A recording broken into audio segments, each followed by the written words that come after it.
નમસ્કાર ખેડૂત મિત્રો, આજે આપણે ગીર સોમનાથ જિલ્લામાં ઉના તાલુકામાં ઉમેજ ગામે રમેશભાઈ રાઠોડની વાડી આવી ગયા છે. તો એમને ખાસ કરીને જે આંબાના પાકમાં જે આપણું કિસાન મિત્ર મિક્સ ખોળ જે વાપરેલું છે, તો રમેશભાઈને જ પૂછે. રમેશભાઈ, તમને આંબાના પાકમાં કેવું રિઝલ્ટ મળ્યું? સારું, બહુ રિઝલ્ટ છે આ કિસાન મિત્ર ખોળનું, અને રિઝલ્ટ બહુ સારું છે.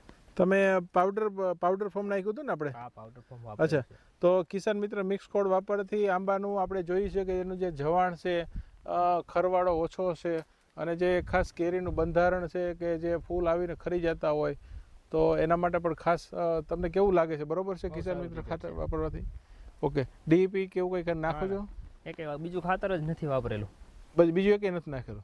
તો ખાસ આપણે આંબામાં જે પાકમાં કિસાન મિત્ર ઓર્ગેનિક ખાતર વાપર્યું, એનાથી જે કાળી ફૂગ, સફેદ ફૂગના જે પ્રશ્નો હોય જમીનજન્ય, એનું પણ નિવારણ થાય છે. ટ્રાઇકોડર્મા, સુડોમોનાસ, સ્પેસિલોબેસિસ બધા બેક્ટેરિયાને બધું વાપરવાથી.